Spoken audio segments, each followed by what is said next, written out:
Hello there, and welcome to Andre's YouTube vlog for April 20th, 2012. Well, in 2 days, this coming Sunday, it's going to be Earth Day. Now, in my case, Earth Day, of course, brings to mind the obvious thoughts of environmentalism and the fact that everywhere you go right now, at least in my neighborhood, for the past 7 or 8 years. Everybody's been talking about global warming this, global warming that, global warming this, global warming that. I've been doing a lot of reading on Amazon.com about literature, about different things, and I've been looking at the news fairly carefully. And there seems to be a syndrome of what I call so much debate and not a lot getting done, really. Now, we've celebrated Earth Day since 1973 in different ways. Some celebrations have been more elaborate, some less so. I've been to a number of them in my lifetime, these Earth Day celebrations. And I have to admit that I keep going back to that famous quote made by Albert Einstein following his formulation of E equals mc squared. At the beginning of the atomic age. And it went something like, the splitting of the atom has changed everything save man's mode of thinking, thus we drift toward unparalleled destruction. The key I've always gathered in that is man's mode of thinking. Now, today, the word man would not necessarily be used, but in those days man represented humanity. Humanity's mode of thinking, an interesting concept.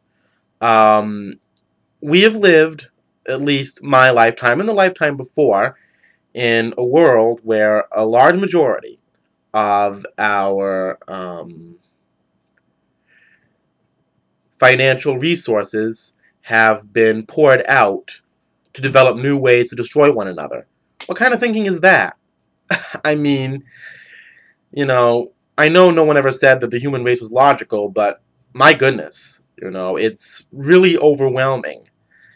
And anybody who even dares mention a statement like that, at least as long as I've been around, have been referred to, in the media mostly, as crackpots or loony left wing or whatever it is. There's always some new buzzword for people who say something that's unpopular. Unfortunately, it seems that humanity takes a long time for things to sink in.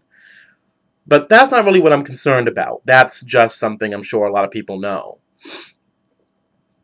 My concern is, when I was growing up, the phrase global warming existed, but you really only heard about it, at least in the 80s and 90s where I came from, on PBS or on a show like Star Trek. It usually with some scientific reference, usually in a very adult manner. There was a large amount of recycling and conservation acts being taken, but the word global warming, I never really heard it on the tip of everybody's tongue until the year 2000 or 2003 or whenever, when Al Gore made his famous environmental film, An Inconvenient Truth, rather. And I noticed that a lot of people, since that time, have used the term global warming as more of frankly, what I would call a buzzword. And that's a little disturbing to me. A serious environmental problem being used as a media buzzword. Really, in the context, not a lot different than rad or something might have been used in the 80s or, some other, catchphrase. It's come to the point where you practically see it on Sesame Street. I hear young children saying the word global warming. I guess I came from a generation where I was taught never to use a word unless I really knew what it meant. And I can't imagine the average 6, 7, 8-year-old child having a clue what global warming really meant. The fact of the matter is, we do have a lot of environmental issues in our society. We can see it. But we've always had a lot of environmental issues. But now, we live in such a world where we know a lot more things than we used to. But as Albert Einstein said, our mode of thinking has not changed. We're still a culture very much driven primarily by fear and paranoia. That leads into money and financial concerns, and it all comes into one big stew of uncontrolled emotion. And I know this because I've experienced it for different reasons in terms of my life. You can blame the media or a lot of things. And I will say this. Environmental crises are real. There is global warming. But this is my concern. If you actually take this and do the mathematics of it, is the percentage of actual global warming and greenhouse gases that are affecting our planet in the same proportion as humanity's fear about it? I have heard preposterous things. Movies are made about speculative environmental crises, and people actually believe they will happen. I've heard this. And they develop what I call paranoid fantasies. But these paranoid fantasies don't seem like fantasies, because the person believing in them are convinced that they are completely real. There's even debate now. People are saying that nuclear power will be a clean and inexpensive and green energy source for the future. My opinion, it's obvious. Try telling that to people over in Japan, who had a massive nuclear disaster last year. I mean, it's just common sense thinking. And, people tell me, isn't your common sense a little bit bad? I've even been told recently, aren't you a little bit slow? You sound mentally challenged. And unfortunately, I've heard that phrase applied to people who are much smarter than me, who do have environmental solutions, and nobody wants to hear them. I think people in society, they work for a living, don't make a lot of money doing it, so they come home and they don't want to think. They don't want to do. They don't really want to exist, aside from maintaining their life. If you're maintaining your life, what kind of life do you really have? I mean, it comes down to the fact, do you enjoy the spring coming? Do you enjoy the birds flying back for the spring? Do you enjoy the flowers in bloom? I mean, do you enjoy the quality of life you have, being able to breathe easy?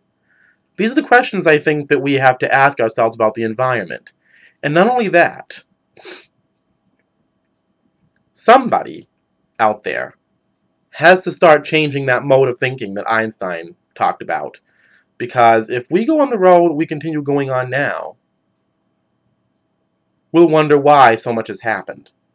And it won't be because we've polluted our environment necessarily. It'll be because we just refuse to allow ourselves to think.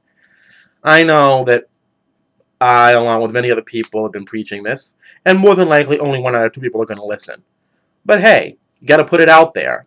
And speaking of putting out there, I want to end this on a less controversial note. I have a new YouTube channel I set up called The Reluctant Collector.